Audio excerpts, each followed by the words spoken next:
DnDTime Worlds. I, as always, am Pete. I'm very excited to get into things and start building some worlds with y'all tonight. It's good to be back. I see we got some people hanging out in chat. Good to see you. Good to see y'all. We got Sheba. We got Vasil's Yahweh is how I've officially decided that is going to be pronounced. We got Psychopath. We got Shogun Turtle. We got a crew. So yeah, I'm excited to dive into it and get back into building Empyrion. And I think that tonight is actually going to be Maddie. Hello, good to see you out there. I think tonight is actually going to be the last night of quote unquote building the world of Empyrion, because I've had to make a couple of slight adjustments to the schedule to account for the one kind of missed day that I had. So today what we're going to be doing, we're going to be kind of working on our timeline a little bit. I wanted to go over, and this is something that we did fairly loosely towards the beginning of brewing kind of world stuff, and we just brainstormed and came up with a lot of cool ideas for unique territories and places in the world of Empyrion, but we haven't quite yet... oh, Maddie! Thank you so much! Thank you so much for the subscription. Zawarudo, indeed. Yeah, we came up with all of these cool ideas for places, but we haven't kind of contextualized what they are going to be like in our world, and kind of who's in what place, and figured out sort of what the board state, quote unquote, to use the terminology that we tend to use on this world as is gaming terminology. For anyone who hasn't tuned into Worlds before, this is, like I was saying, coming up on our kind of last week of just coming up with raw ideas and just kind of structuring out what the state of the world is like for Empyrion, but just a couple of words on that subject. Basically, we're building a world where the gods treat the world below like just a really elaborate strategy game or a game of Risk, and everything that we've come up with so far has been built around that one core concept, and we've got some really great stuff. We have a pretty cool pantheon that we've worked out, the gods that are playing this game, and built out a lot of cool locations and stuff like that. So today we're going to be kind of deciding, since one of the object of the games is to control the territory on the quote-unquote board, and we're going to decide kind of what gods have what pieces of the map sort of carved out for themselves. We'll talk a little bit about the history of our world, maybe look over what we have right now for our timeline and decide if there's anything we want to add or remove now that we're really... I think in the last few weeks we've really sort of nailed down what our world was, where some of the kind of initial brainstorming ideas we might have to cut, or we might have to make more important one way or the other. And so that's what we're going to do, starting out with territories in just a moment. And that's what we're going to be today. We're going to be really nailing down territory and going a little bit over the timeline and talking about that. And then our schedule, if we could look at that here. And actually, while I am here, I'm just going to copy this link for y'all. And if you are interested in viewing the document while we're working on it, I will link it here in chat. And I know that for some people, that link does not work, but there is also a link if you look on our Discord under the useful links category. There is one there as well, and also I'm sure that somebody somewhere will post it if you ask them very nicely. Yes, I was going to mention our schedule. So this week we're going to be doing those things.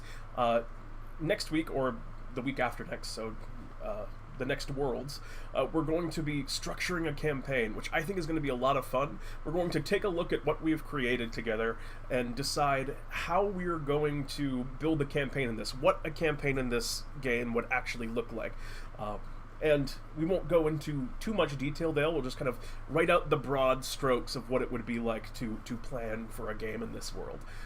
Probably just as a rough shot getting into it now, so you guys can kind of think about it a little bit before we go into it.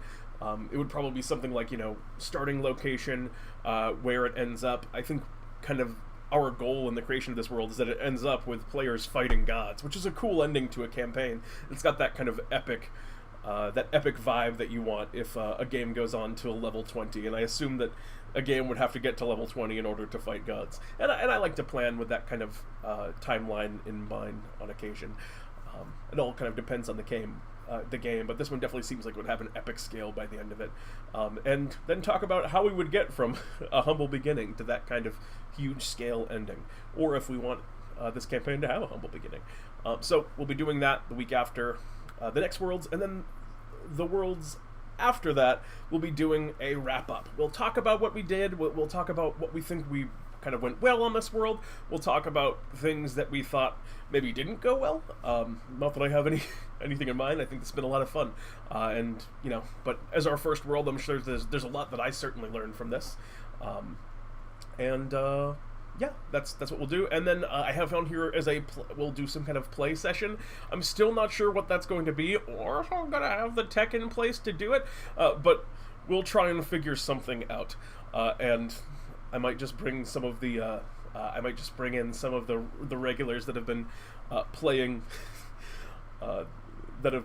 playing or showing up on Worlds every week and really helping flesh out the world to play in that. Again, no idea what I'm going to do for that, and I don't want to commit to anything quite yet because I'm not sure what's going to be. But yeah, without further ado, let's really get into it. So I'm going to bop down to Karain here, and we're going to start kind of going over, to begin with, I want to review some of the stuff that we already have, but I see some great stuff in chat going on here. Farfel could also be the sad end where one faction wins but the world ends. What exactly does the apocalypse look like for this world? I think that would be a very sad end, but that is a possible ending, so to speak.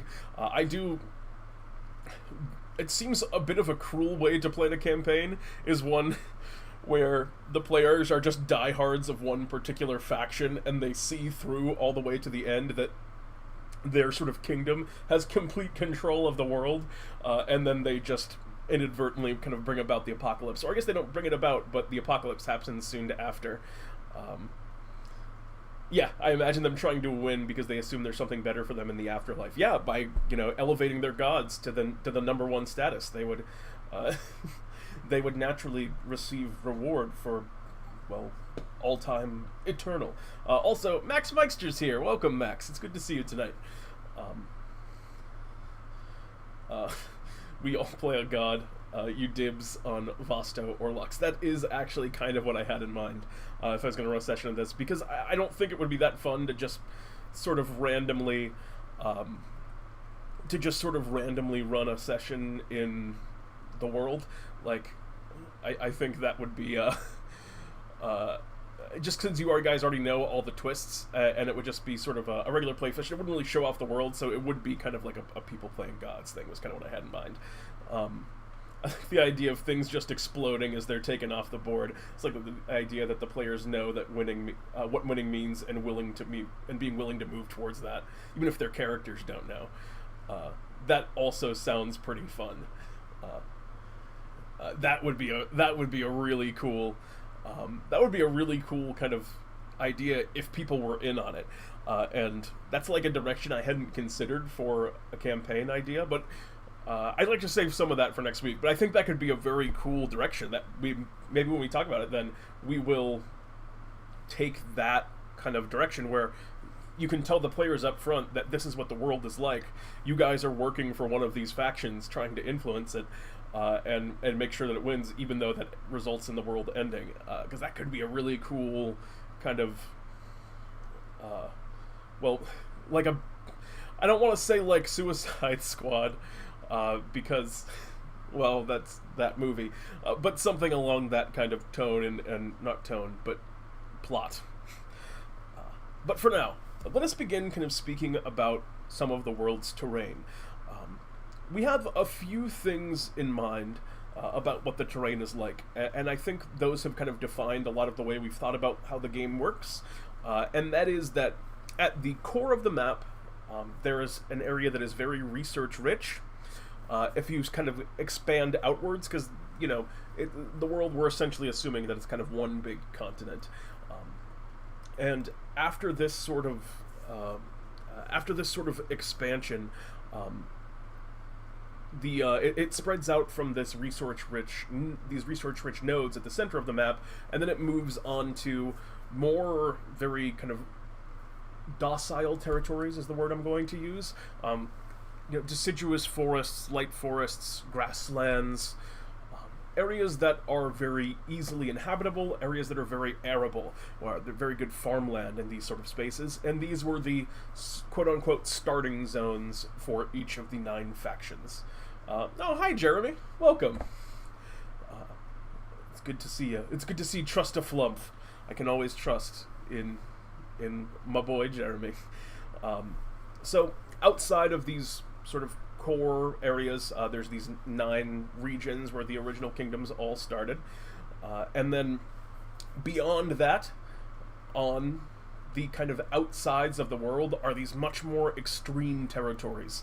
Places where the weather, just the world, is in total chaos and disarray. And one of the ideas that we had is that, the gods need to possess certain number of these territories, but it's harder for people to survive in these more, harsh climes, in these stranger places. So they are sort of worth more value on the board. I think that was an idea that we had at the time, but have since kind of just universalized the value of territory.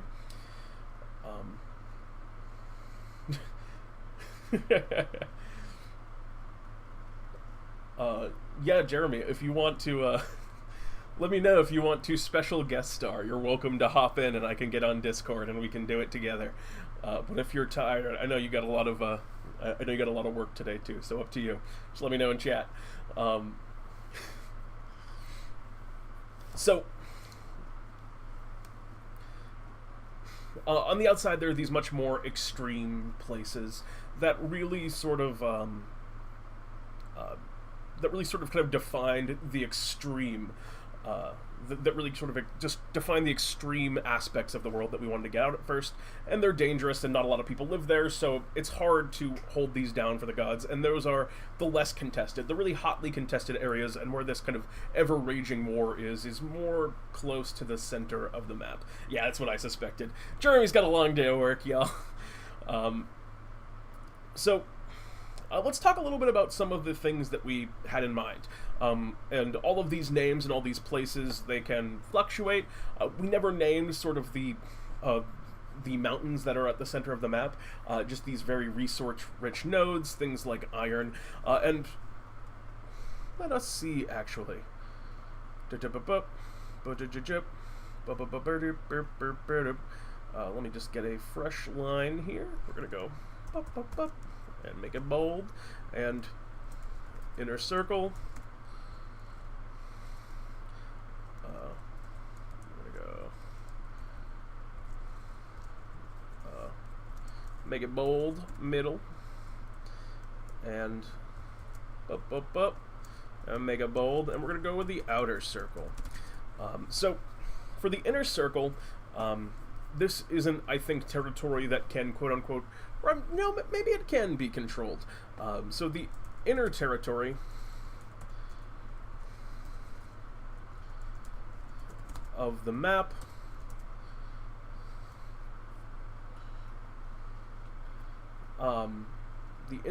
territory of the map is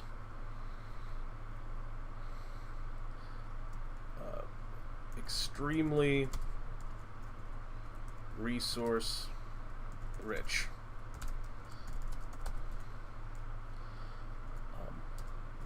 There are dense mountain ranges,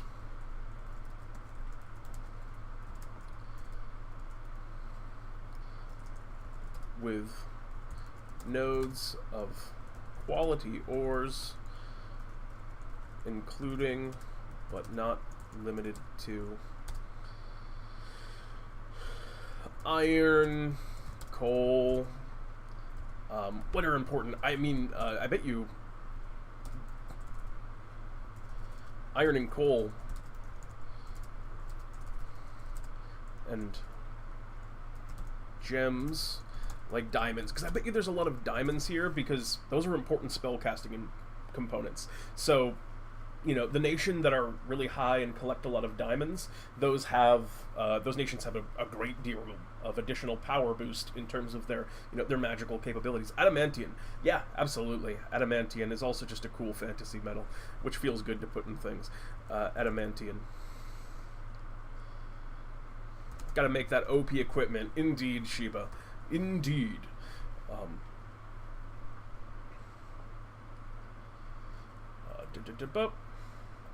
So, I think currently, who do you guys think controls this? I think the answer to this is currently, or which faction, and I think you'll agree that currently it is controlled by Tizel. And this, Tizel was our goddess of war. She was our lawful evil goddess, who controls kind of hordes and hordes of things like orcs and hobgoblins and goblins, and has been, yeah, I think we're on the same page, Sheba, and has been kind of rampaging across, the worlds, and using the resources kind of pulled from this mountain.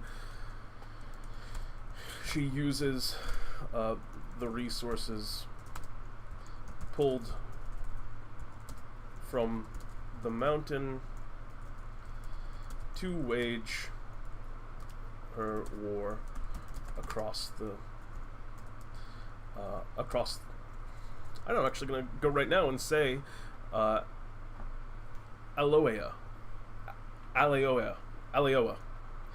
I'm not sure how you pronounce this, but this was a name that we came up with a while ago, and that was the name for the middle. And I'm actually just going to change it right now because I really like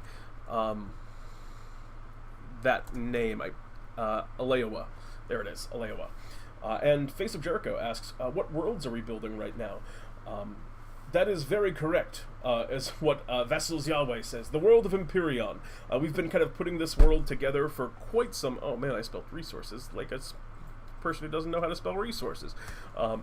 We've been putting this world together for quite a while now, and it's one that we have kind of a lot of established ideas on, but we're building this place called Empyrion, and the core concept of it, well, it's written on the stream if you'd like to read, but it's also just a world where the gods play the world below like a strategy game, and they're all kind of vying for control of the map.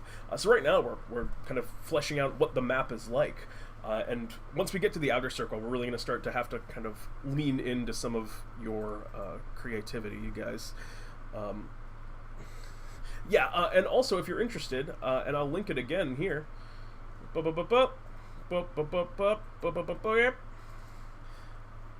This is the Google Doc that we're working out of. So if you're interested in kind of learning a little bit about the world and kind of what we've been working on Worlds for a little while now, you can check on there. Oh, deleted link. Yes, it's been a while. So this is actually one of the final weeks of us developing this world. Unfortunately, Raventail, the spectator is not present at this time. Yep, the spectator's not on.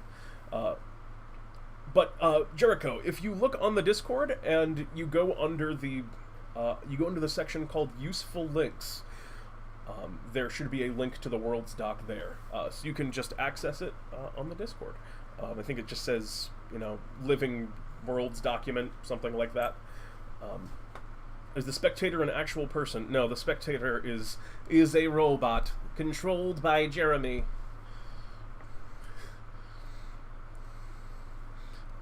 So let us continue. So we were talking about Aleoa, which I thought was a really cool name that someone had come up with a while ago. But basically it was this section, and another word for it was the nonet, which I also like, and we're going to keep both of those names. So the nonet were these very resource and more natural resource rich forests, trees, arable land, very easy to farm in, and to grow and to kind of they were designed as perfect starting locations for each of these factions to really kind of grow and take root and be able to flourish at the game start. So That is the Nonet and Alewa. So what do you guys think? What do you guys think still exists? What remnants still exist of the original kind of setup, and what people are still in it? Because I feel like Tizel, who's winning the game, controls most of it, and some of the other factions have moved toward more sort of niche locations on the outside of their map that have what's the word I'm looking for? Are a little bit more specialized to what their particular category is. For example, Oniares, our god of nature. That god is probably, in this really dense forest on the far outskirts of the map, where they are able to build up and kind of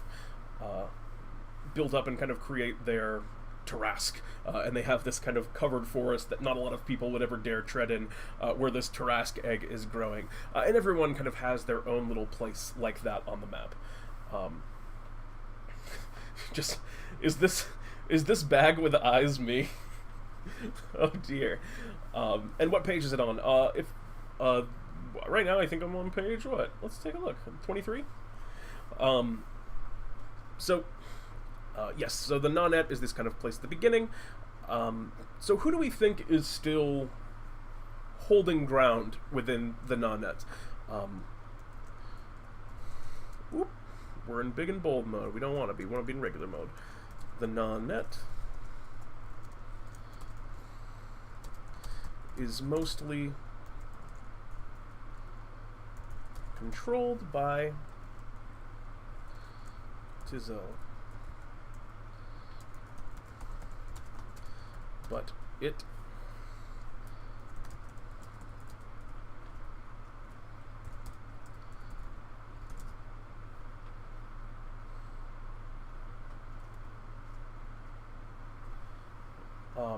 yeah, I agree. I think Lux's remnants are definitely still there. The ruins of the kingdom of Vasania. And the more I speak, the more I start to feel like how much we've actually done on this world, where we have all of these it's a pizza roll. That's delightful. Oh, good evening, V-Bunny. The more I'm realizing, like, how much we've created on this world, where we have the context of things like, oh yes, well, it's likely the remnants of Lux's kingdom.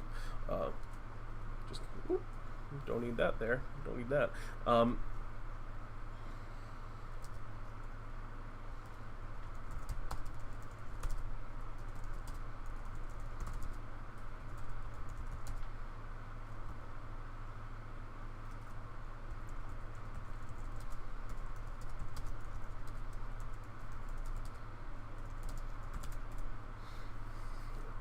So, we're going to say that Tizel controls... we're going to say that 5 of the 9 territories in this space. So, also, right now, we know that at the center of the map, there's 9, and then in the next kind of concentric ring... I'm sorry, the center of the map, there's 1, in the next concentric ring outwards, there are 9 territories. How many territories do you guys think are in the complete outer ring? And to answer your question, Jerga, this is not related to DnDTime. Yeah, it's a completely unique world.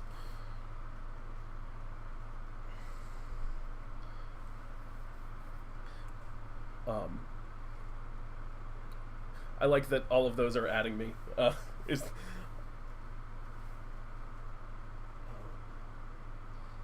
All right, so yeah, I don't think we want to go by powers of 3. I think 27 is a lot, because also I just want to try and do it today, which I don't think we'll be able to get through. I don't think we'll be able to get through 27 whole territories today, but when we do, if we do, then great. Let's shoot for 18, and then we'll see where we end up. But maybe 27 is right. And I guess it doesn't actually have to be even in terms of number. We could do something like 20. It doesn't have to be perfectly parallel, even though we're kind of thinking in that regard. And maybe another 9. Yeah, maybe even just another 9. Let's just start making an add-in any if necessary. Yeah, it's a good idea too. And these territories I don't think the Aleoa needs to have any sort of names to it. I think Tzel controls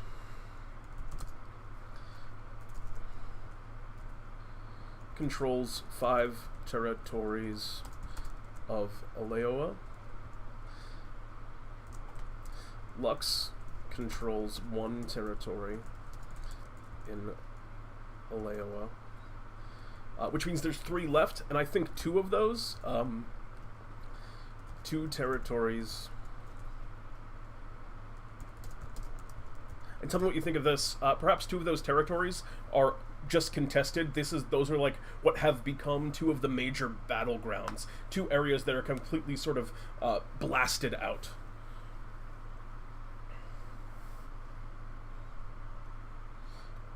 Did the stream freeze?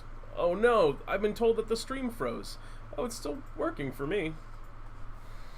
Oh, okay. Also, I'm Pete. I'm not Jerome. Also, there's no one named Jerome. Aleoa. So, 2 of them are contested.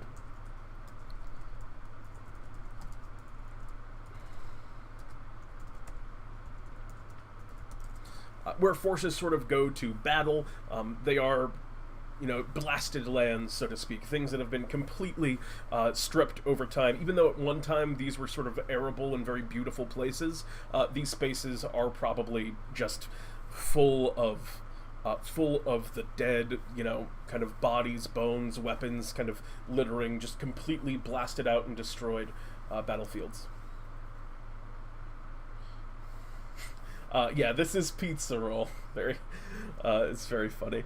And then that would just leave 1 more of these kind of inner territories, and I don't think these need as much time being spread out, because these are just sort of vague fantasy lands. So who do we want to give control over a territory that is...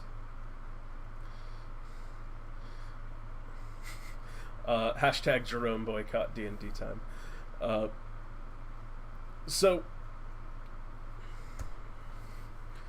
We have 1 left. Any thoughts on which god? I mean, I can see it being, I can see it being Oniara. Some of the forest has kind of moved out and stretched into the center territories. Zeeth? Yeah, why not? Zeeth controls 1.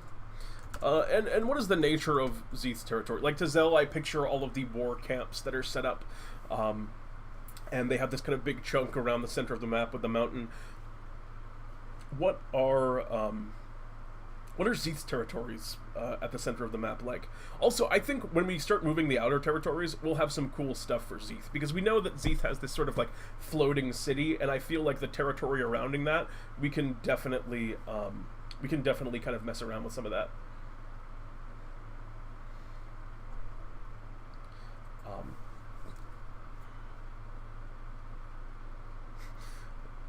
All right. So anyway, that's a good spot, and now we're gonna get into the funner. Yeah, I'm gonna stick with funner. The funner stuff, the outer circle, as we start really kind of developing some of these territories. And I am going to actually just take this table and throw it down here, because these are the stuff. These are the things that we came up with last time. Whoop, and we're going to add another column and call that faction. So as we're kind of coming up with these places, we also, now that we have our factions in place, want to decide which faction is currently in control of that territory, if any. So we have sort of this to begin with, and I want to look at some of the ones that we have talked about in the past, and we don't need this one because this isn't the center of the map, so we can delete this row. Alright, so cool. Let's start off with Rindo. Rindo was a plateau that somebody came up with, and also if you guys have ideas for just cool, if you guys have ideas for just like a cool location or a cool place, this is the time to, like, we're gonna finalize this stuff today. This is the time to just like throw them out there, and we'll just try and get as many of these ideas in as we can, because it can make it pretty big. So maybe Zeeth has a clockwork looking place, reflecting time, and the kind of core idea of who Zeeth is. Yeah, I think that's definitely cool. And Actually, this was one. Okay, so here we go. Right here, we had someone come up with this idea of the floating rapids. And I think that this can be a territory because I think the idea of rapids floating in the air is really cool. And these rapids kind of do these big loops in the air, and they move around and kind of... Oof, it implies to me... So the floating rapids, while that's a thing, perhaps an area... subject to odd distortions in gravity, where the rivers stick together and float through the air, running with extreme currents. And that seems like a cool place to put a clockwork city, because, yeah, that's what I was, that's kind of what I was thinking too, Jericho. Mecha Town, a town completely dominated by technology. That, I think, and I'm gonna keep Mecha Town, because I think we're coming back to Mecha Town for Palin, our lawful god, because that's Palin's our robot god. We'll copy Pastorino Mecha Town, copy and paste it, insert a row, Mecha Town, Mecha Town. But I'm definitely with you on the rapids rotating around like a clock. So I think this is a Zeeth thing. And the rapids rotate around the floating city of whatever our Zeeth city is called. If you guys have a cool city name, let me know.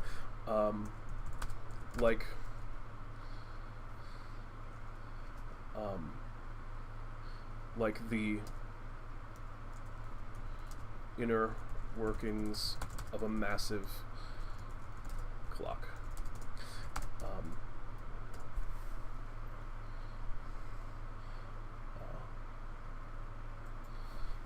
And I see V-Bunny saying clockwork for the name of the city.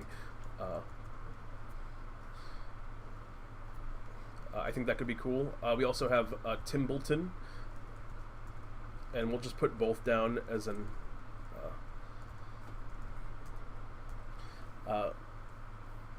I think, actually, I'm sorry, you said Time Belton, but I like Timbleton, although Timbleton sounds a little bit tame for, like, this kind of epic clock, like, time control city, because we already know that there's, like, a sphinx that governs that place, although we hadn't named it yet.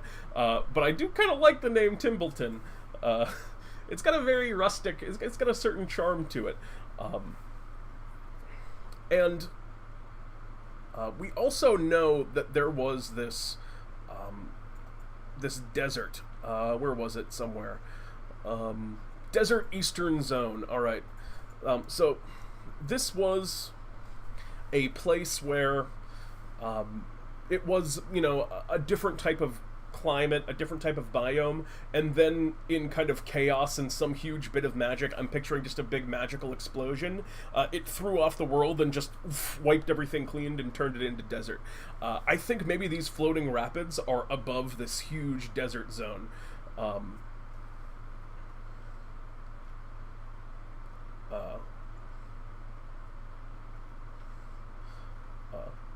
Timebleton. Maybe that's the irony. It's a pun, as time is in it.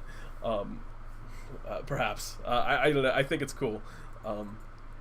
It's just a very pleasant. It's got a lot of charm. So maybe this kind of area that we knew was wiped out at one point by some huge magic explosion. Maybe that area was the kind of space underneath it, and these floating rapids kind of came about and started floating as a result of, like, all of the just ambient magic and the strange distortions in the region.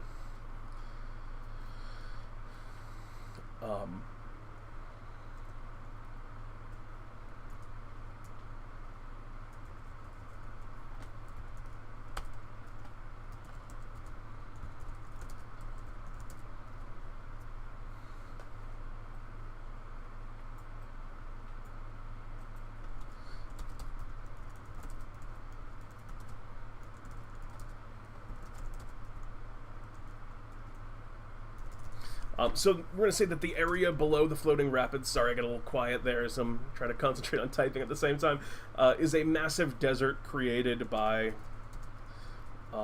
created in the aftermath of a battle in which powerful magic was used by both sides. And then since then, in this kind of strange gravity-distorted region, there's this big city of clockwork, and it's just like a really cool place, and this seems like a place that the players wouldn't get to for a long time, but eventually they would just see this this really crazy, like, floating city with this Sphinx King, and all of these, you know, just really extreme things. Maybe the desert has random bits of rusted brass metal structures that are remnants from the civilization that was there before. I'm definitely into that. I'll just copy Pastorino, and we'll just take out the maybe and just say it's true. The desert has random bits of rusted brass metal structures that are remnants of the civilization that was there prior.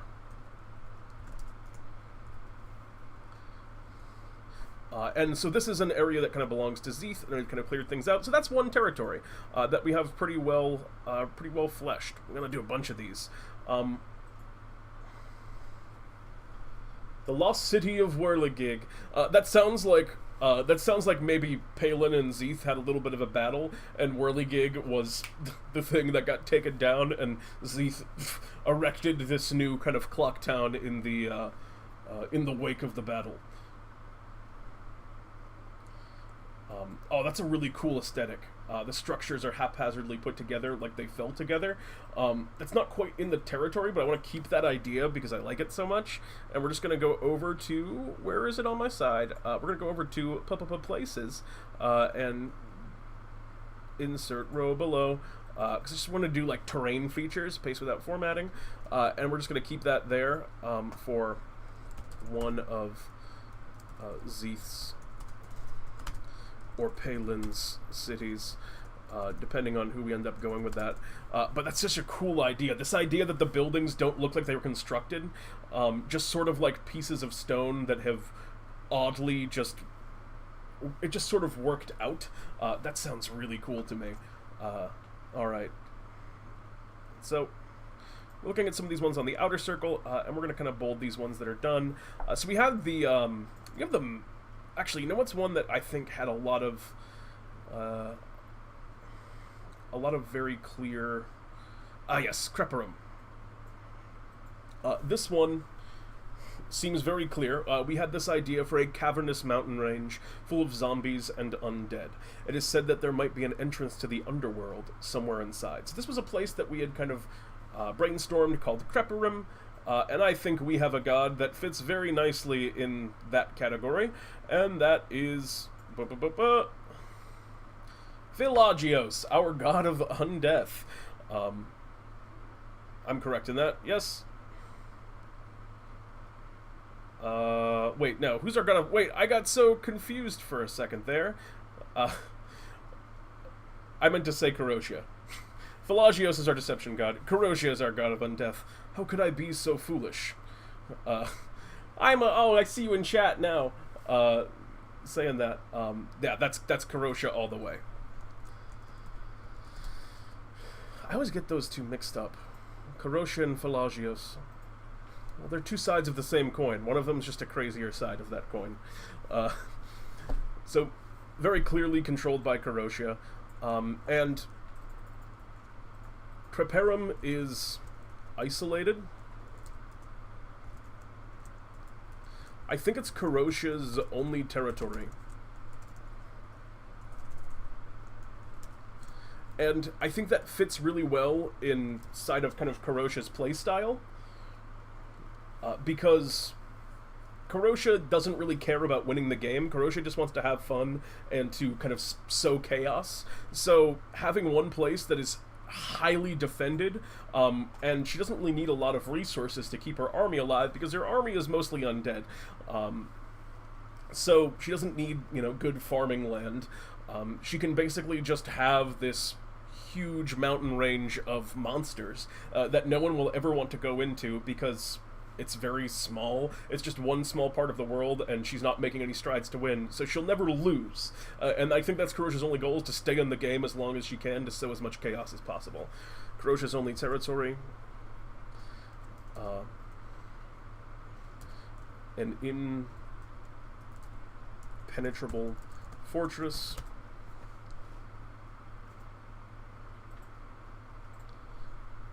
Both in landscape and population. And the idea about there being an entrance to the underworld somewhere inside, that is not, like, I don't think there is, but I definitely can see that that is what the people of this world think. They think that there is an entrance to the underworld there are inside, to defend it like hardened flesh. Maybe there are walls made out of flesh. Oh my god, that's brutal. Alright, yeah.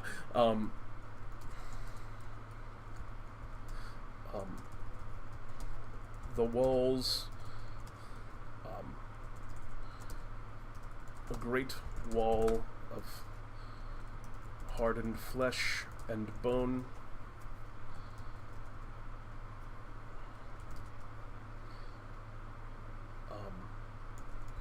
Perhaps around the mountain range, warning any who would wander in what awaits them inside. Yeah, absolutely. Could call the wall of bone. Yeah, I agree. Oh, the Great Marrow. I like the Great Marrow a lot. And I also really like this place because one of the things, and this is one of our core philosophies when building this world, we wanted to build a world that it would be fun to play a campaign in, and Creperim,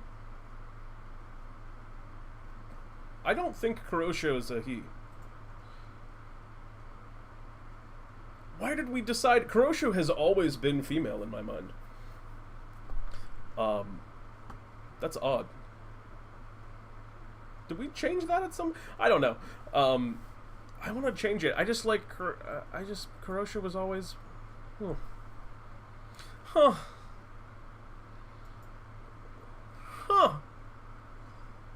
Oh well, we'll just assume. Kurosha can be whatever gender you want Kurosha to be. But apparently Kurosha is technically male.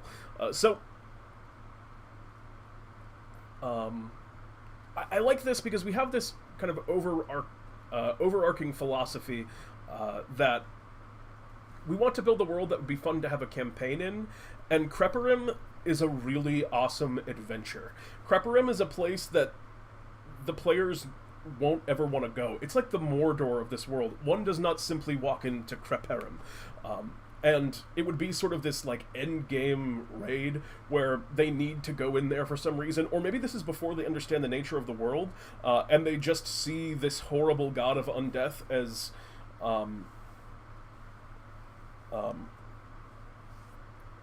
they just see this horrible god of undeath as, a being that just needs to be stopped for the good of the world, because they don't understand that they are another player in this game. They just don't think of it as a faction or any kind of sentient influence on the world. It's just like a horrible evil that needs to be dealt with.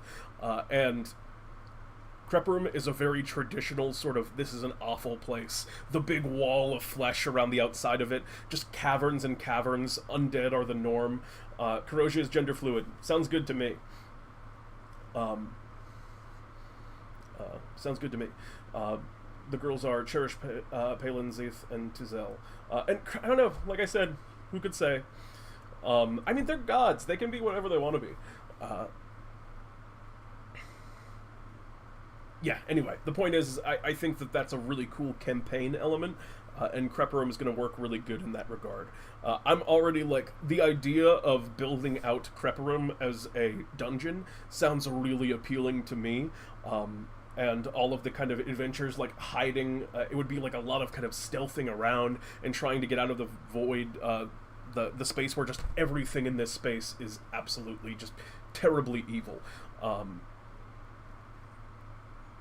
Yeah, cool, very cool. So that's another one that I think is very clear. After that, what else? What else? We have... This was a cool idea. I don't know if this is one that I can think of that any of you have any ideas for. A big pit. And it's just the name of the territory. And it was the idea would be just like a big pit in the ground. And the walls of it would be filled with like holes and burrows where presumably people would live. There would be like civilization down in the pit. But do you guys want to do something like that? Because I thought that was just like a cool starter idea. Although we hadn't like developed it more than just somewhere there's a big hole. But yeah, that just seems really cool to me. Maybe that's a Tizel thing, because like some of the gods, and I guess we don't have a lot of territory for some of these places. Also, we got to build out our dwarven city at some point, and I assume that that's in a mountain range on the outside of it. Maybe the Magma Trinity. We have these volcanoes, and I think volcano dwarves could be really cool. And maybe we want to go around with that. In which case, the Magma Trinity would be Cherish's territory.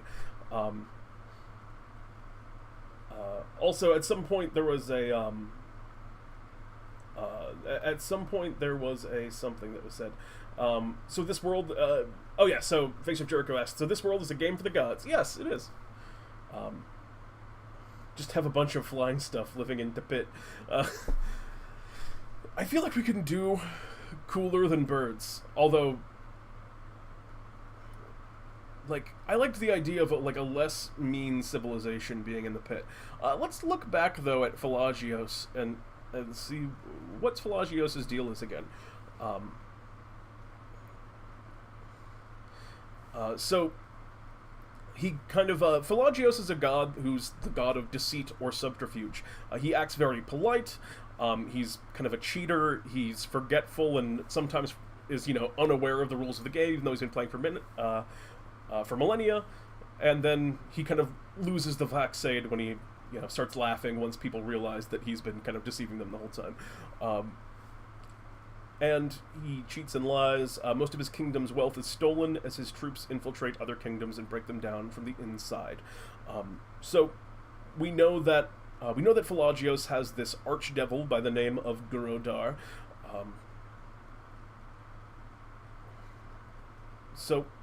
We have that about him. He's got kind of a shadow network, a network of thieves and spies and rogues in the form of Nightshade. We only actually have 2 for him right now. We should have 1 more. And then he has his illegal 4th oracle, which I think was delightful. And he doesn't do anything too big. So yeah, he doesn't have a lot of territory, so maybe this pit is Pelagios' territory. And I like the idea that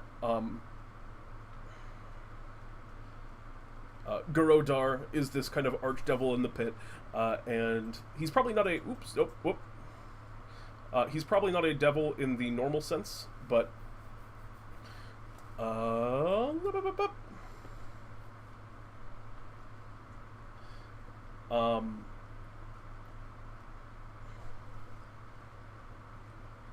this is a game for all those people stuck as DMs but want to be players. Yeah, I can definitely see it. Let us see.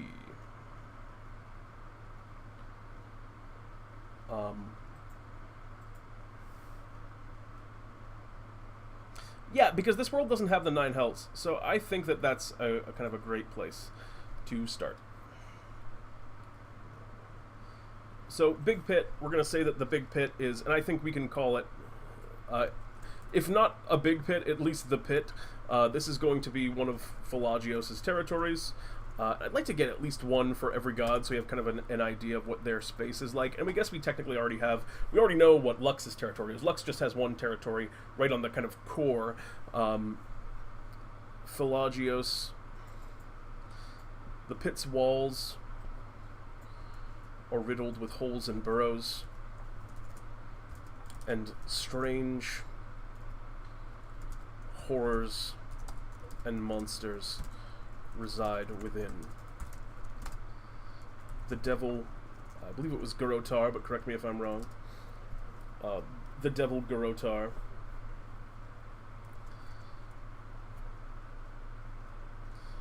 Lux is sexy, not biased at all. I mean, I think Lux, we have decided, is objectively sexy. Lux is a good-looking dude. The Devil Garotar rules over. But, and I'm going to throw this out as an idea, but most of the strange creatures that people see within that prevent them from journeying forth are illusions created by Pelagios to keep people out.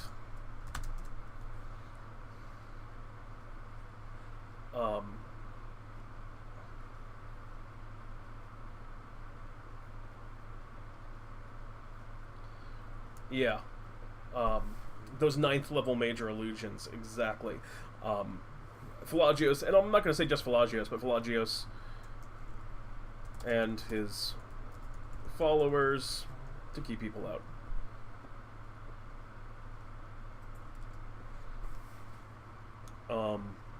Which I think is cool. It fits into that deceit and subterfuge theme that we have for Pelagios that we haven't leaned on too heavily yet. Those illusions cover up the base of operations for a major thieves' den that acts as Pelagios's information network. So I think this place is just Pelagios' hub, because Pelagios, I think a lot like Corrosia, doesn't have a lot of pieces on the board. Pelagios wants to, gain information and learn as much as he can, and is trying to win through having kind of the greatest amount of knowledge and controlling knowledge through deceit. So he has this one place where he's really kind of hidden all of his major resources away and is holding that as a territory and is trying to figure out where he's going to strike and kind of to find a great opportunity to make his move. But Pelagia is not a chaotic player like, say, Corrosia. He's seriously trying to win, but he doesn't have a lot of kind of he doesn't have a lot of resources at the moment, and most of what he have is concentrated in this pit. I think that's cool. It's just a cool aesthetic for a place, having this hole in the ground that kind of that's it. It's a hole in the ground. Sounds very cool. Agreed. I was thinking the same thing, Jericho. The Iron Veil Forest seems like the perfect place to put our dear, dear Oniaras. And I think that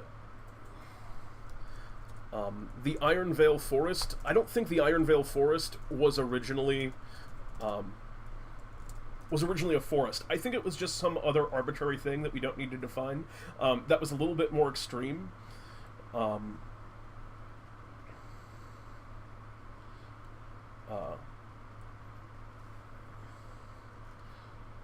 I think that there should be at least one occupied territory. Oh yeah, there's like all of these territories are occupied. We got a lot of occupied territories actually. Like the whole center of the map is also occupied, where all of the kind of original starting locations is. Like that's where Tazel is. All like the good territories that aren't super crazy and extreme like the forest. What do you mean? Oh, I think I can see what you're saying now. Yes. I agree. I think that's very cool.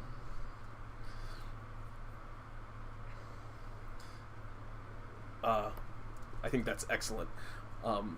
Let's talk about the... anyway, we're talking about the Iron Veil Forest. I don't think it was originally a forest, and I think it's like 3 or 4 territories big at this point. Is 3 to 4 territories large. The original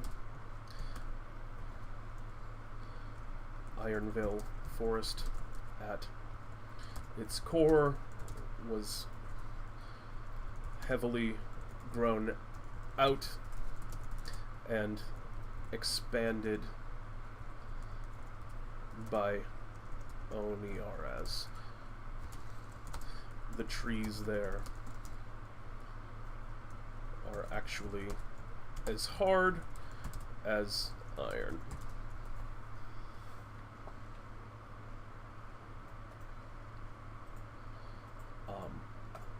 Maybe this place was controlled by Oniaras, but is controlled by someone else, and was turned into a big thing of iron trees to spite Oniaras.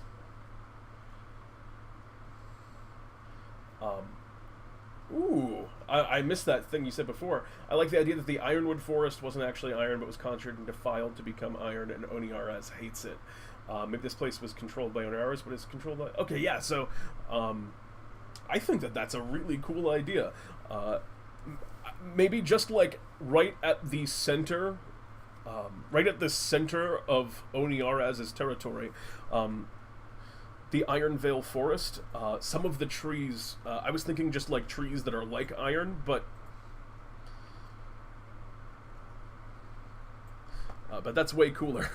What you guys are saying is way cooler than my thing. The Ironvale Forest is a collection of trees made entirely of iron, transformed in this way. And who do you think did this? Who was the one that turned trees into iron? This seems like an evil move. I don't know.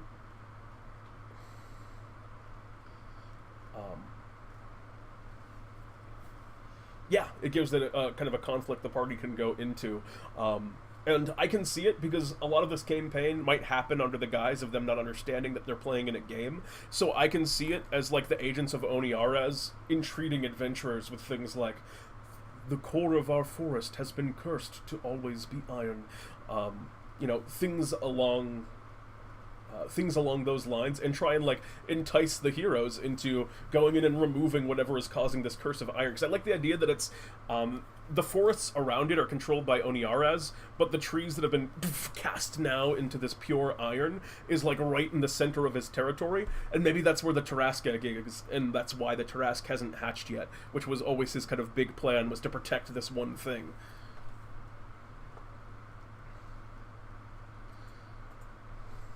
And owned by Tazel, absolutely. Tazel cuts down the iron trees and uses the branches as kind of shitty makeshift weapons for her troops, because she has a lot of troops to equip.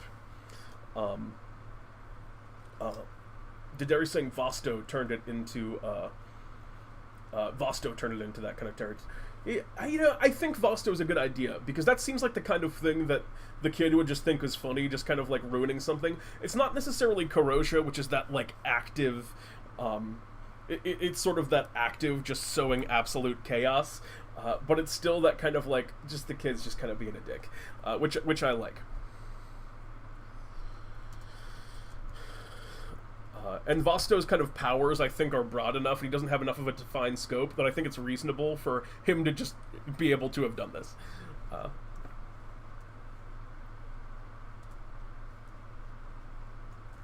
Also, if I remember correctly, this also very much plays into... plays into kind of Vosto's deal as Cherish is, Cherish and Oniaras were at one time married, and they are, now divorced, but I feel like Vosto would have sort of a "you're not my real dad" kind of vibe towards Oniaras, and would do it just to be a dick. I think that's really funny, actually, now that I'm really getting into this idea.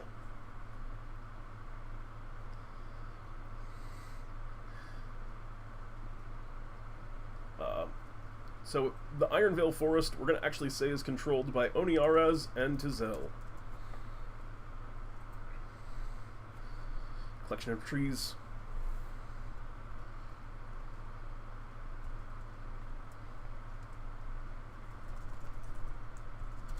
Oops. spite for Oniaras, and we're kind of like doing a lot of timeline stuff in conjunction with our in conjunction with our territories here, which is what I was hoping for, which works out nicely. So they were transformed in this way by Vasto out of spite for Oniaras. Since the transformation, Tizel has moved forces into the territory and harvests the iron trees for weaponry. This is so complicated too, which I love.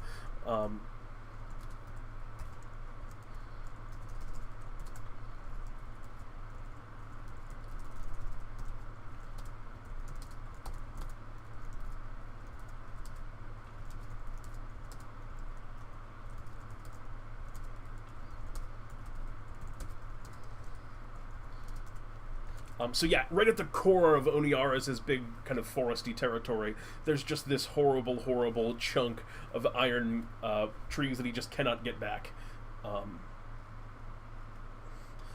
So basically Vasto is the kid smearing other people's cars with dirty diaper of shit he found in a dumpster just to be a jick. Vasto is the definition of a rebel without a cause. Yeah, pretty much. Vasto is actually a kid. Actually a little kid. But yeah, pretty much. So, I like this. I think that's really rad. Very, very cool. So, where do we want to put...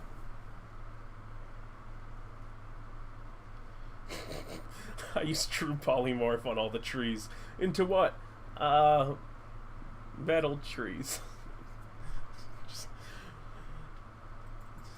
I picture someone at the table told him that his fun was wrong, I guarantee you.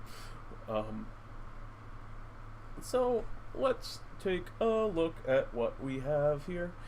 So, the dark. Okay, yeah, I want to look at the dark, because I absolutely loved the dark, but we don't have any idea of what it is, and maybe this one is uncontrolled at the moment, because no one can do anything in the darkness, and... uncontrolled / contested, I will say. So it was just a space of the map that we decided was pitch black. It was just magical darkness in that space. But we don't know what's inside of this darkness. It's just like a place no one goes because it's dark. What do you guys think is inside the darkness?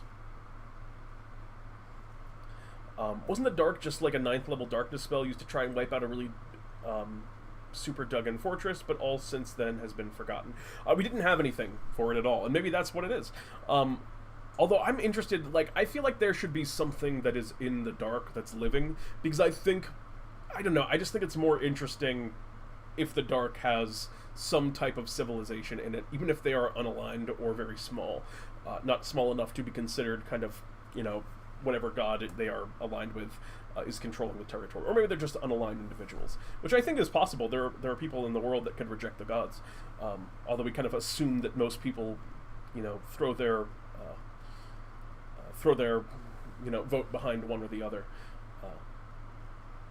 So, what do you guys think is in the dark?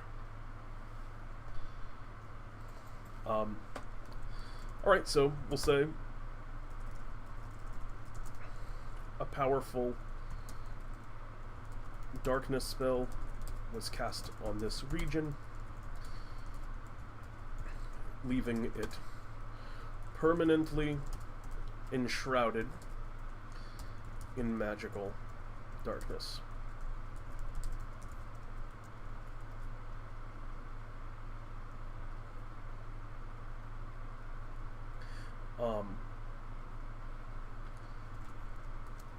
Said to be home to a tribe called the Forgotten.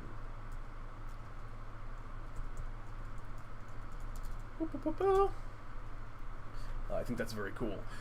And maybe it's a nomadic tribe of people who have some secret to go through the magical darkness, or they've abandoned the idea of the gods. Yes, I like that a lot. A tribe of people have developed blind sight. Absolutely. They have to have blind sight to live in this space. Or true sight, but probably blind sight. or double sight. It's also an option.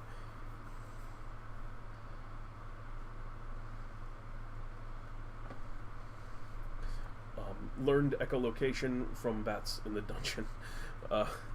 Said to be home to a tribe called the Quadrat, and Trusty Film says, I like the idea that maybe there are some leftovers from the last game. I mean, maybe we can do that, for sure. Said to be home to a tribe called the Forgotten, which I like. Individuals that have abandoned worship of the gods and have developed blind sight over years within the darkness.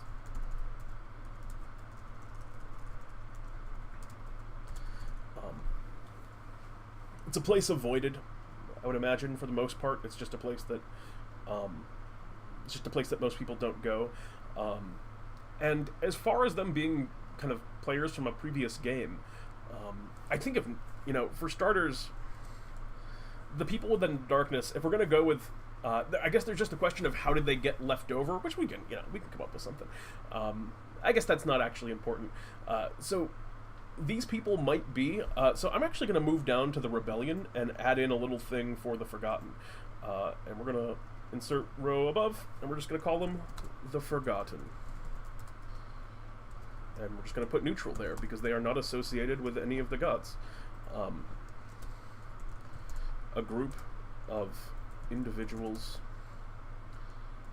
tribal, is what we want to go with for them. Individuals that live in an abandoned fortress within the dark. Remnants of a previous game that hold the gods in contempt.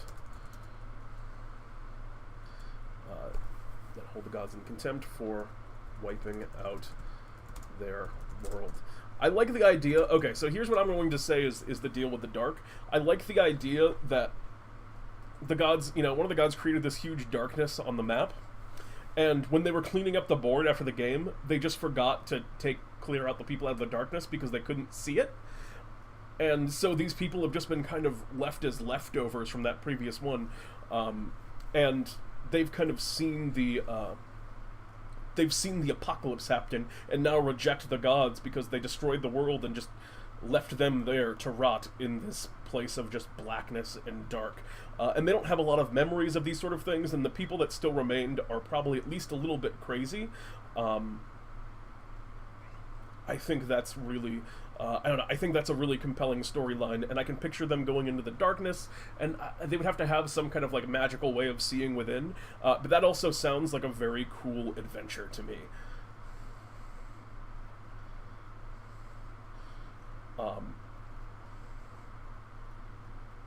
Yeah, for sure, definitely crazy.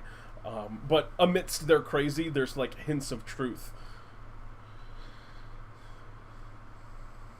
Yeah, potentially a good piece of insight for the past of the players. Yeah, absolutely. That's why I've thrown them in with the Rebellion here, because they're people that hate the gods, and even though they probably would never be able to be worked up to go against the gods, they at least would provide the players with maybe some information about, the nature of the world that they're in, and, well, how they survive the apocalypse. I just think that's a really cool, idea. Alright, let's go back over to our territories. The dark. It's an unknown territory. Oh, don't want it all to be bold. We just want these two to be bold. I'm sorry. There we go. And that's good. Like the Malkavians in Vampire. Crazy sounding, but actually secretly brilliant. Probably, I think, crazy, not crazy sounding. I think definitely crazy, but also maybe then also secretly brilliant, but definitely very crazy. So who else? Who have we not? Okay, so we gotta figure out where does Palin go. And if you guys have ideas for the record, oh wait, also I want to do the Magma Trinity. How did you guys feel about the Magma Trinity being cherished and that the dwarves are just lava dwarves?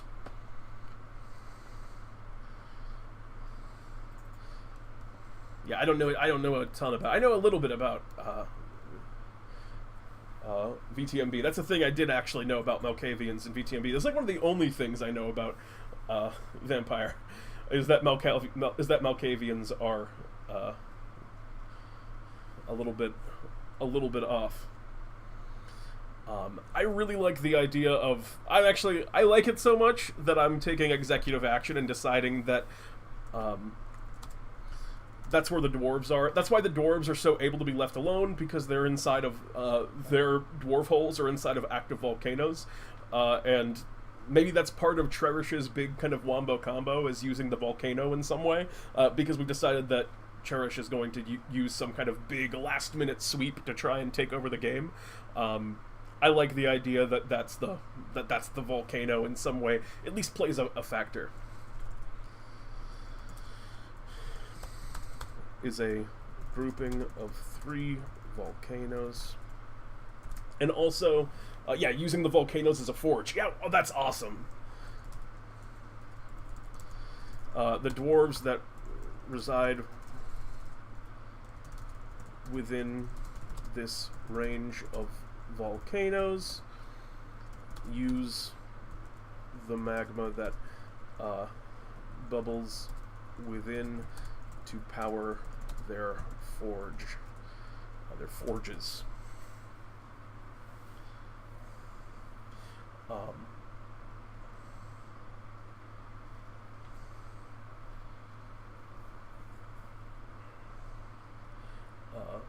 That sounds really cool. That's it. That's all I have to say. That's very cool. And I think that this is 2 territories. I think that's big enough to be 2 territories.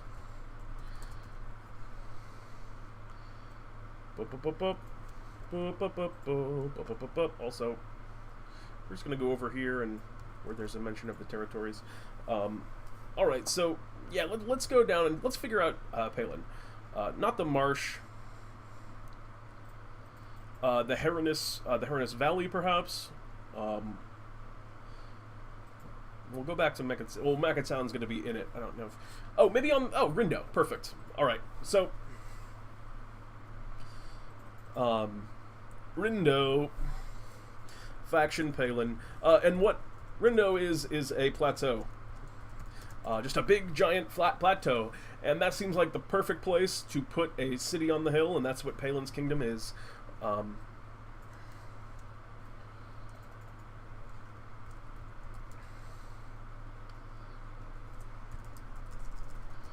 A massive plateau. How did I spell plateau so bad? Plateau. How do I spell plateau? Everything is leaving me as a human being. I'll need to cheat and use Google. A massive plateau. I'm sorry. I'm ashamed of me. A massive plateau atop which sits Palin's major city.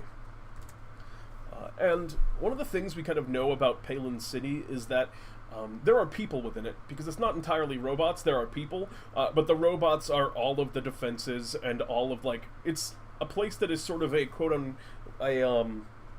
a faux utopia for the people that live within. And everything is kind of taken care of for them. The robots protect them, or I'm saying robots, the automatons, what have you, Modrons, things like that. And I think that is cool, and I can see that just being, as a utopia, literally on a hill, like sitting on top of the plateau. It just looks down on other places being better than them, which is very cool. Just a big plane of hyper-advanced military hardware.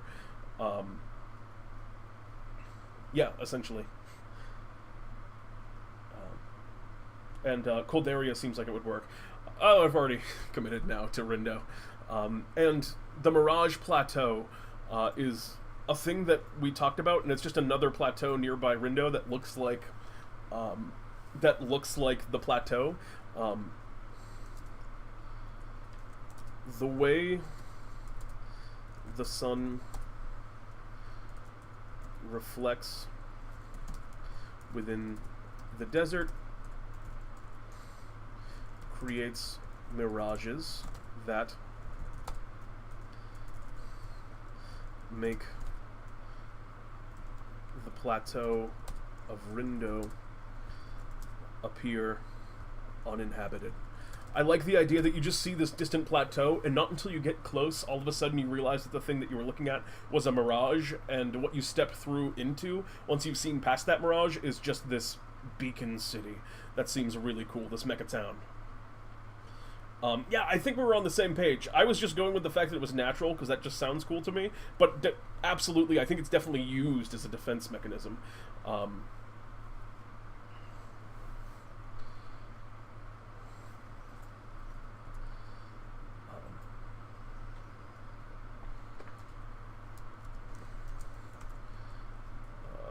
And yeah, that's it. I don't know. I don't think we need to fresh out Rindo more than that. I think it's a very clear.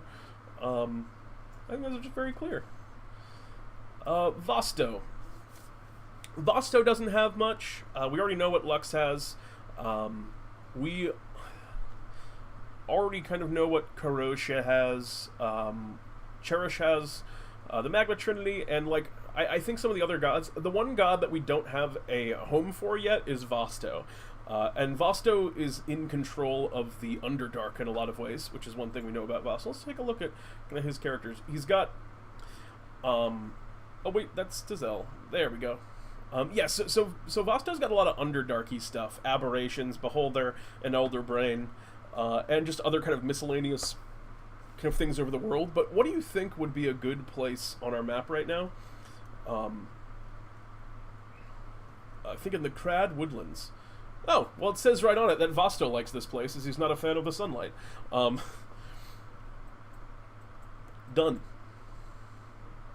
Dead trees make up a forest. The area's still filled with life, but only of nocturnal animals. Vosto likes this place because he's not a fan of the sunlight. I think we can add in just something about underground, upside-down castles and so on. Well, Vosto doesn't necessarily live in the world. Vosto is like watching from up above. Although I can picture him building a big upside-down castle, just because, like, if I lived here, that would be my house.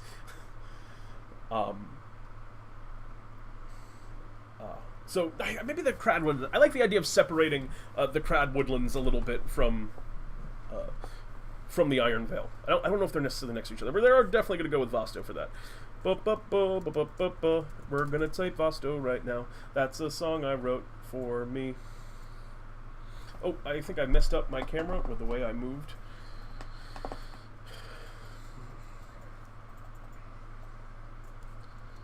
Everything. Alright. Very good. So Shadowfell type area. Many passages to the Underdark lie amidst this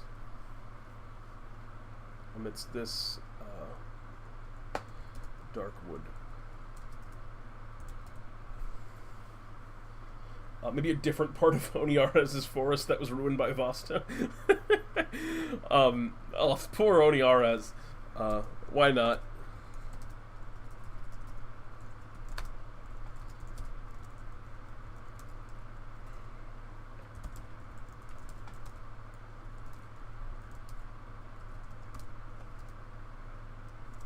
Well, not nearly as useful. Not as nearly as useful of a ruining. Like, you know, the Iron ruining, that was a pretty good one. But this, just making it kind of spooky and dark. Upside down town called Night Side Up. I think there was also a Right Side Up, but I like Night Side Up.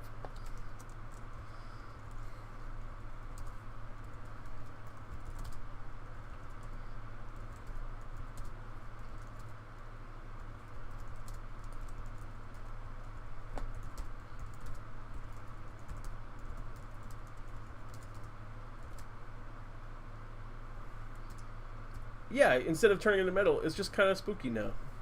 So that's the Crad Woodlands. That works pretty well for Vosto. And then I think with that, 1, 2, 3, 4, 5, 6, 7, 8. And we also have, yeah, we have Philologios, so... Yeah, that we have now kind of a territory for every god. We have, that's it. We have a territory for every god now, which is cool on the kind of outside and all of these strange places on the edges of the map. Tizel kind of controls the vast majority of the map at the middle. We've got Lux down to 1 territory. We've got a few other people on 1 territory, but they're like better territories that aren't about to get run over by Tizel. We've got the pit. We've got, you know, the gods that have their hands in a lot of different pies. We presumably don't need to have a lot of territories for them. They just are kind of working towards sweeps once, you know, their kind of moments of their plan's execution come through.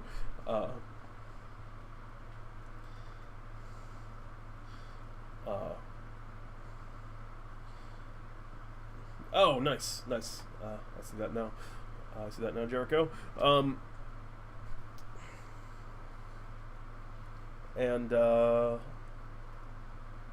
Yeah, Oniaris got it on the shelf.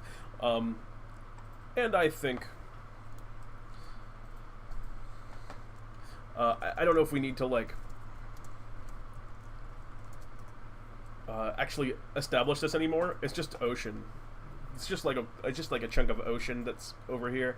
And I don't know if we like all of these other ones that we have here. Like, I don't know if we need this one. Like the Desert of Time. Well, we've kind of combined that with the... river, the floating rivers. Mecha Town. Well, Mecha Town's going to be over in places. So, we're actually just going to call this Mecha Town. Mecha Town, that's what's going to be Mecha Town. So we can delete this. The catnip fields, I don't think we need it. Delete row. Unchained Isles. We haven't done a lot with ocean in general. I think the Unchained Isles... Oh wait, these were floating islands, which is an aesthetic that we don't have. Which I think we're going to put above the shelf.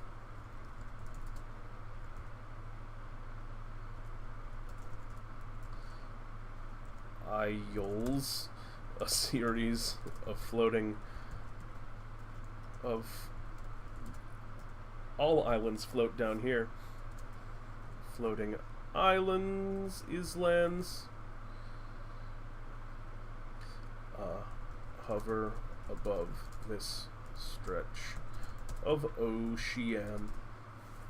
Great. So that's the shelf. We're doing good. Heroness Valley. Do we care about this? 2 ranges of mountains that have a depression on the middle, and on the walls contain various precious minerals and probably a city hanging from those walls. I think that our precious minerals mountains have been kind of taken up by the one that we have at the center, which we have not named, and maybe that's the Heroness Valley? Maybe we just keep that name and just call what we have at the middle of the map the Heroness Valley. The inner circle, we're just going to call that the Heroness Valley. The Heroness Valley.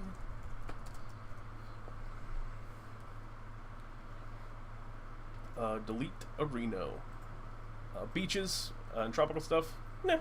It was just an idea that we wanted something like that. We haven't done anything with Coldaria. The Derazen March. We have not kind of worked the swamp biome in any place, but I really like that idea. I want to include a swamp somewhere. I don't know where. That's all I have to say. I want to include a swamp somewhere. Who do you think would have a swamp? My first instinct is Karosha, because when I think of a swamp, I often kind of associate it with death and rot, and Karosha kind of works well. But maybe we just give the swamp to Vosto. Yeah, I like that. Vosto should have the swamp. The Derazen Marsh we will give to Vosto.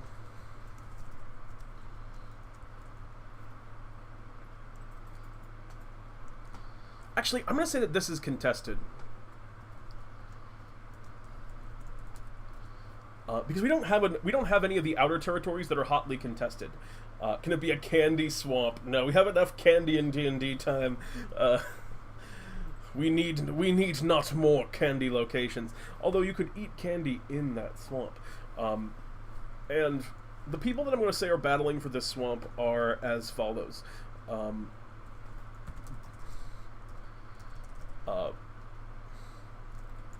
A contested marshland. Contested by Oniares, Vosto. Yes, we will add the Candy Swamp to the meme version.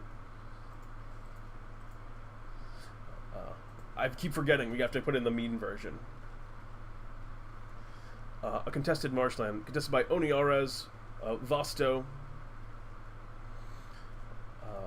Karosia, Face of Jericho saying.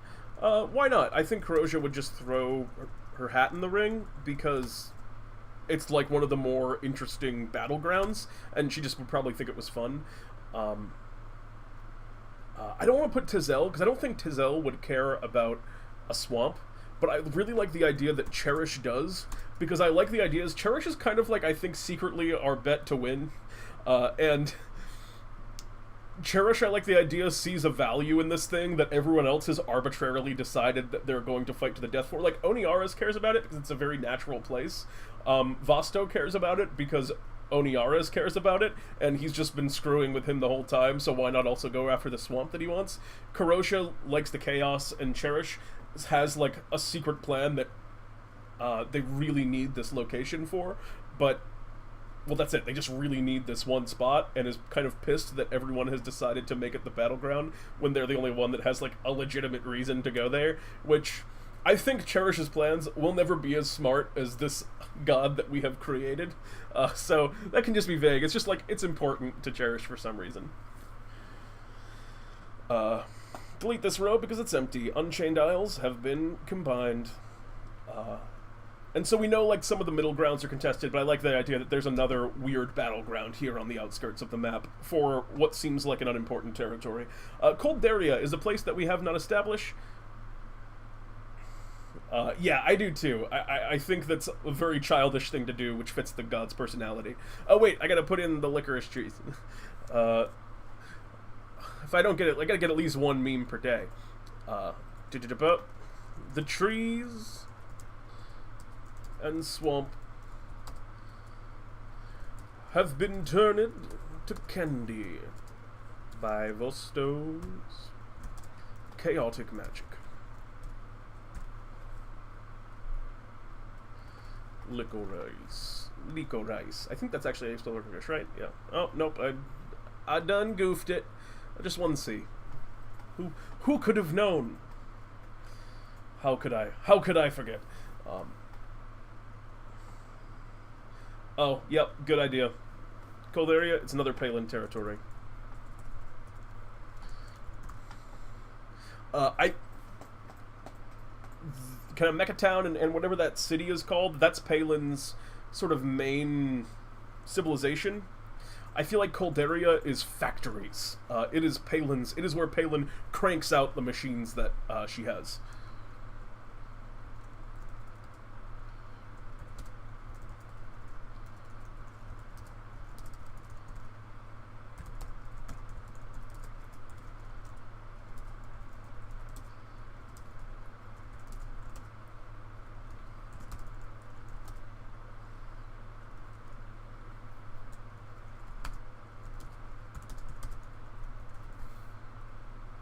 So only machines and things that don't require warmth or sustenance are kind of able to survive in these harsh winter wastes.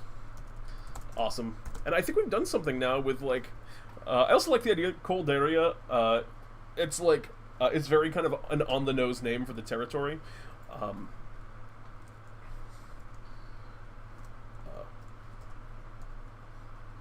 Frigid tundra is what this is. It's a very on-the-nose name, which seems like something that Palin would call it. The very lawful kind of place. When machines make other machines, with the one wizard just trying to survive alone, making constructs. So is it true now that Vasto is actually the most powerful god, but doesn't do much with it because he's an 8-year-old? I think he's just like, maybe. Maybe that's what the case is. Maybe Vasto is just tough. I think people are sort of, I think people maybe let him get away with a little bit too much. DC 18 Con say, I forget a point of exhaustion due to freezing. Oh, that's vicious. That's vicious. I mean, also I do like, it's kind of cool when mechanics like that gate off for higher level players, because then maybe they get like some kind of, you know, cold resistance later on, and they're able to go up there and then find out what's there.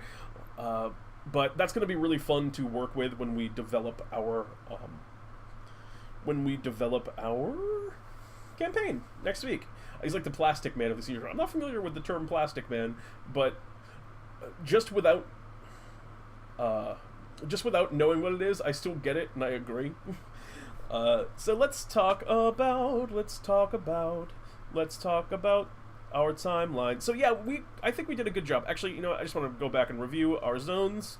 I think we did a really good job here. We have now territories. We ended up with 1, 2, 3, 4, 5, 6, 7, 8, 9, 10, 11. We ended up with 11 territories that kind of circle around the outside of the world. Maybe we want to come up with some more, and if you guys want to come up with some over the course of the next couple of weeks, we can add them in and, you know, really kind of get up to maybe some that there's an even board, but I'm fine with there being 11, and I like these, and they're all really solid. So I think that just having 11 is okay. It doesn't have to be like a perfectly even board, because the middle is even, and that's what counts. Does it make it a prime number? Because there's 11, then there's 9, and then there's 1. Oh wait, no, because some of these are more than one territory. So we have 11 here, but then this is, we'll say that this is 4 territories large. So that's 15, 16, 17. And just for the sake of making it an even 18, we'll say that Cold Area is bigger. 2 territories large, now it's even. All is well. Done. But I had forgotten about the ones that we decided were bigger. So we have these cool places. Let's talk about our timeline now. And I think we kind of figured out some stuff about the timeline just in kind of discussing things here.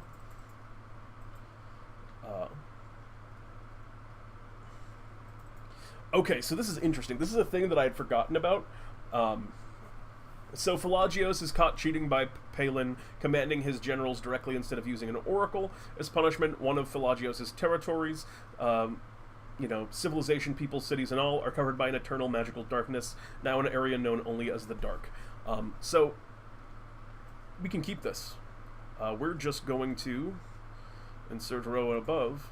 We're going to put this into the previous... Whoops. We're just going to put this into the previous game, because that's the thing that we discussed. There we go. So will this document eventually be cleaned up for use by us, like later down the line when it's done? Yeah, absolutely. If people want to run games in this world, we're just gonna kind of trim out some of the stuff that we haven't decided on. It's probably not gonna get crazy. Like, we're not gonna do it up like an official D&D, publication. It's not gonna be that nice. But we are gonna kind of cut out and clean up some of the language and the things that we didn't end up using, and boil it down. So there's not things like, discussions of design philosophy and things like the schedule for building the world and stuff like that. Date. We don't even think we need a date for that, just the previous game. So that's a thing, that's like the reason for it. But yeah, so let's look at what we have here. And we did this again. A lot of this stuff is very old and I don't remember a lot of it. So we have the world's birth. Everyone just all of a sudden appears. Everyone thinks in the world that they've been around, that the world has been established for thousands of years. But, this is when the game started, and the gods kind of summoned everything and made it all exist as it was. Next, the Great Selection. After decades of watching their subject, each god is finally able to pick their favorite 3 as oracles and give the first orders to the mortal realm. I think that that's year 1. I'm going to make that change now because I like the idea, and the Great Selection, I think the way that the world has developed since that happened, I think we're going to call this the Awakening, because I think that has a more mythological vibe to it, and this is the point in the game where the 1 turn passed so everyone could see the board state, and then the gods kind of did it after 1 year, but then I like this mythological feel of, like, all of a sudden people started hearing from the gods, and since they think the world has been around for a very long time, this is all of a sudden, like, this moment of incredible importance, because they probably have, like, some very vague, fabricated history, and that history is probably mostly of peace, but once all of the gods kind of spoke to them, really that's when the world started to turn to crap, and, like, this war started, which is cool, because it kind of plants these seeds in the mind, like, having the gods' communication marking the beginning of the world, but also the beginning of the wars, because there's this fabricated history, can plant a seed into the player's minds early on that the gods are these sort of antagonistic individuals. So next, what else do we have? Discovery of other nations in the First War. Lux begins with a strong start, and then he meets kind of Tazel and Karosia, and then Zeus' army finds them, and eventually, one by one, every guard and their armies meet in a place known as the Junction, where fighting never ceases. So again, the Junction doesn't exist, because this was, I think, like I said, one of the very early things done, so we don't have a place called the Junction anymore. But I do like the idea of the First War. And who do we think was the first aggressor? Who do you guys think was the first aggressor? If it was Karosia, or maybe it was... Karosia seems like the type. I think it was definitely one of the evil gods who made the first kind of attack. And I like the idea it was Karosia, and that was, like, the last of Karosia's human kingdom before, like, they were all pretty much wiped out in whatever the battle was, and then raised an undead and kind of went off to their corner of the world, which they've been slowly building in since, you know, spreading chaos here and there. So how do you feel about Karosia being that impetus? She seems like the type to draw first blood to me.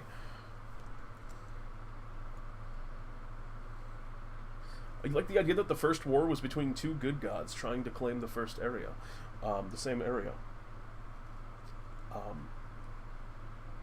Having an evil god start is too stereotypical. Yeah, that's fine by me. You can do that. Which 2 gods did you have in mind then? That would have to be Zeeth and Lux and Oniares. I don't see... I feel like Oniares would have had a very early kind of just go and hide in the forest strategy. So maybe between Zeeth and Lux.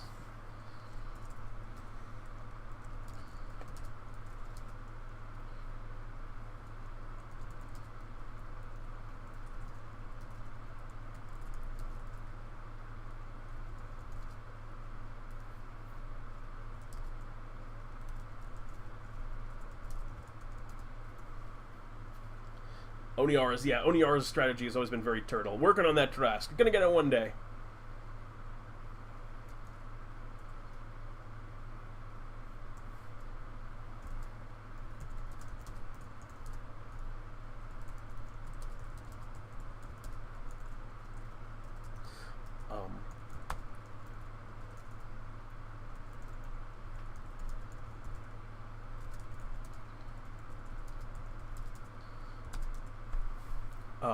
And I like the idea. So my thought is kind of Lux's people start trying to chop down a forest to expand, and Oniara's people come out and start a war of it. So I don't know if, like, Oniara's people had forests yet. I think they just started in the region like everybody else. So I like the idea that, like, Oniara's abandoned the space, and then adjacent to him were Zeeth and Lux, because we'll assume it kind of moves around in the circle, very much like the typical wheel. And then Zeeth and Lux both tried to like fill in his original spot that was just kind of empty because Oniaras didn't care about his starting location, and that was like where the conflict was.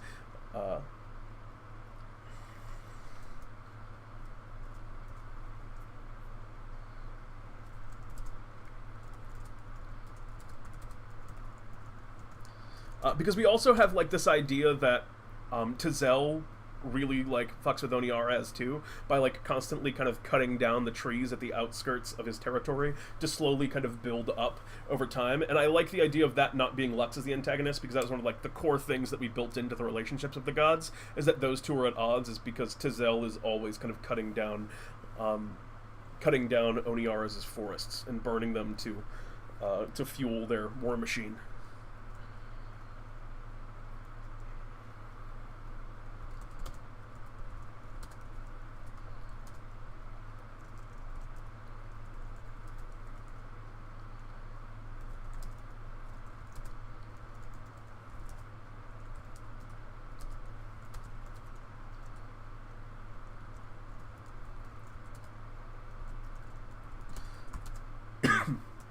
And I like the idea it was called the Iron Veil from the beginning, and then when Vosto turned it into the Iron Veil, it was not because he did it to make it match the name, because he thought that was like a funny joke. Not just like, it was always the Iron Veil Forest, and then he made it literally an iron forest. So then the desert is formed, big magical explosion, turning a forest into a desert. Yeah, well that's just the big magical explosion that turned the forest into desert.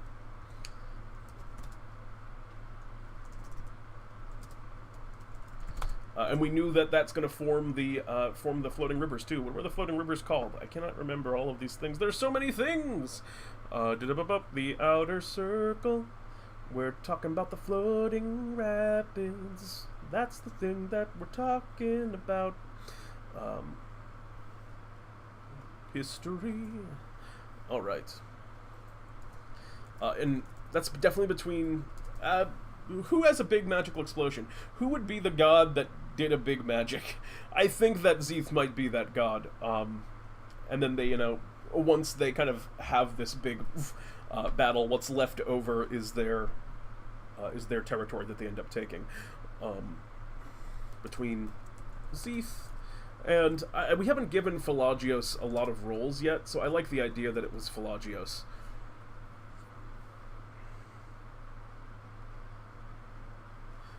Explosion was from Tazel trying to take over something from Oniaras. When it was left barren, he left, and Zeeth came in afterwards and inhabit. Yeah, I like that. You can go with that. It's better than mine.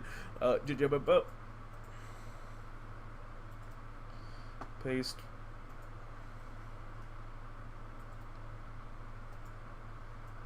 I'm secretly Team Vosto. I don't know if it's secret, Jericho. Also, Vosto's delightful. He's just an angry little kid. Discovery of the Everveil. The Everveil is this cool kind of misty cloak that's on the outskirts of the world. Very cool. The meeting of the Everveil. A place where there was like a brief treaty and the wars kind of stopped in order to allow everyone to investigate this strange place.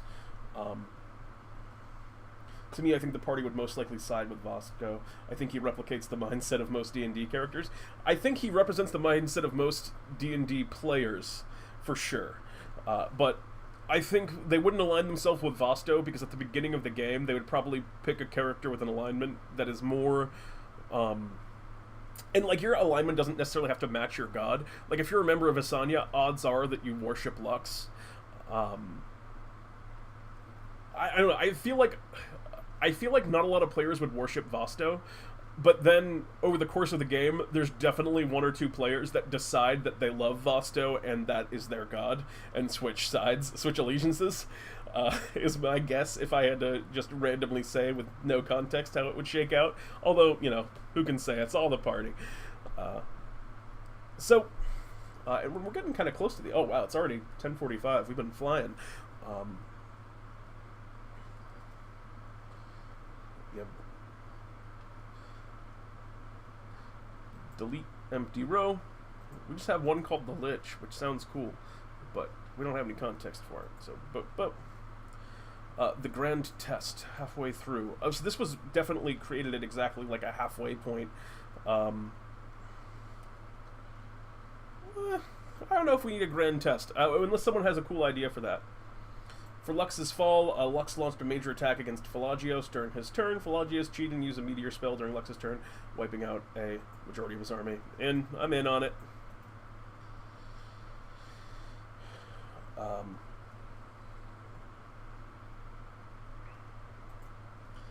Oh, Control Z. Why did that not work?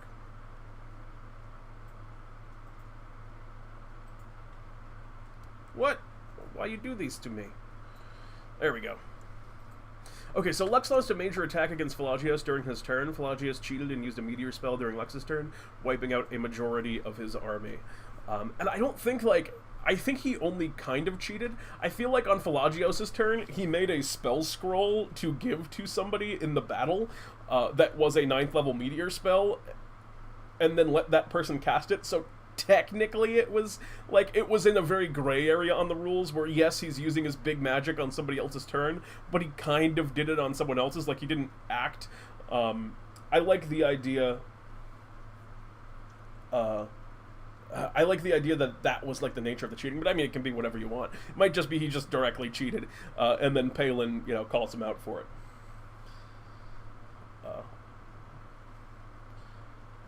I think Legethos was Pelagios. Maybe actually, now that I'm thinking about it, there may have been a god in the early days that we were calling Legethos. Palin glares angrily. Yeah, exactly.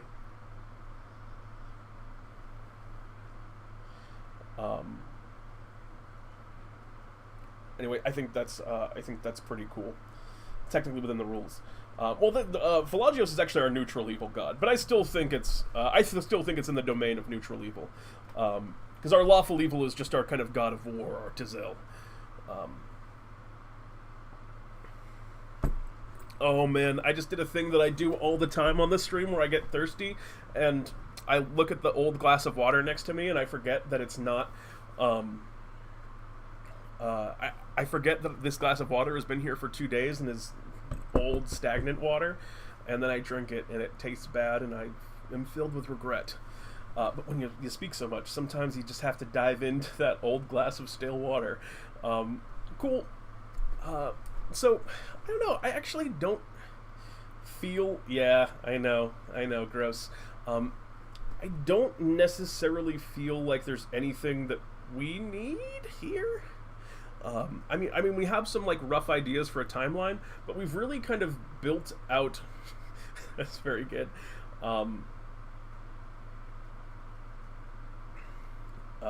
Maybe swap the two. I think neutral evil would be the warmonger, and lawful evil is the one who does that action. Kind of tricking, that's funny. Darn you, Vosto, tricking pizza roll like that. I am the pizza roll. I am the pizza roll, yeah. That's an interesting idea. I've had it in my head for such a long time now that I've had it in my head now that Tizel is lawful evil for such a long time, it's hard for me to kind of change that. And the way her army is structured is very lawful, and it's, it's very rule of order and strict codes of conduct for the troops. And I think just at this point, with how much we kind of like have built into those, it would be a little bit too tricky to swap Arunskis, swap Arunskis, those two things in the last minute. Although I definitely see the point you're making, so I'm going to put a note. We're going to have to think about that. That's a lot to just change right now since we're so deep in already. But I am going to put a highlight in. We're going to highlight this in orange, and we're going to highlight. Where's my boy Pelagios? We're going to highlight Pelagios in orange. Oh, nope, I changed the text. And just as, like, we'll take note of this, and we'll see if we can think of a way to adjust that and make both of them feel like they belong doing what they're doing a little bit more, and maybe that means switching them in the long run. Because that's a very good point, Jericho. And he did it within the rules. Yeah, and I mean, you can also you could decide he didn't. It could be whatever. It could be whatever you want it to be, and if anyone was going to run the game. I really hope at some point, I don't know if I'll end up having time, and I can't run this game on DnDTime because you all know what it is too well now, and so there won't be any, like, cool, discovery. Everything will just be, like, waiting for the stuff that you already know to happen. But I hope someday one of you guys ends up running this game and tells me how it goes, because we've put so much into it now. I just really want to hear about a campaign and, like, what players end up doing in this world.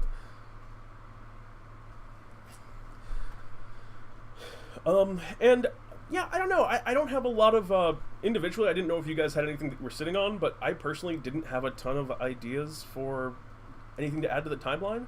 So I don't know. I think that's in a pretty good spot. But actually says, I've done too much for this world not to run it. Yeah, I can't wait to hear about how that game ends up going. Oh, awesome. Yeah, this could be a very cool. West Marches setting. I never thought about it in the context of a West Marches, but I think this could be a rad West Marches setting.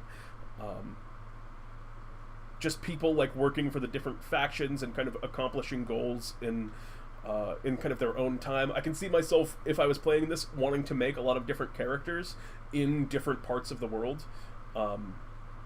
Age 3 of my current campaign. Yeah, that sounds awesome. So anyway, I think this is a pretty good place to wrap up for the day. I think we're gonna call it here. So before I hop out, we're gonna go back up and just talk about a bunch of stuff. So next time we meet, we have completed 11.6, finalizing our timeline. Deleted. Next time we meet, we're going to be building a campaign in this world, and maybe we'll end up doing a West Marches style. Maybe we'll end up, probably more likely, we'll end up doing more traditional, but we could look at both possibilities.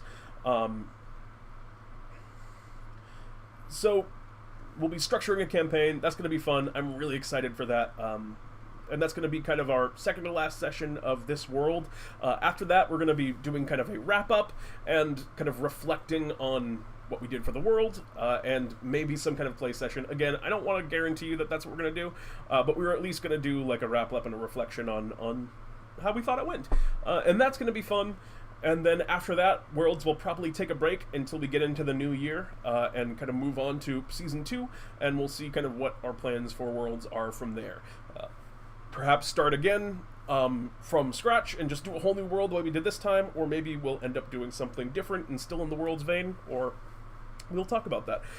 But for now, that's going to be the end of this episode of DnDTime Worlds. Thank you all so much for hanging out and for tuning in and for helping me and coming up with all these awesome ideas. You guys, as always, I say this every week, and that's because it's true.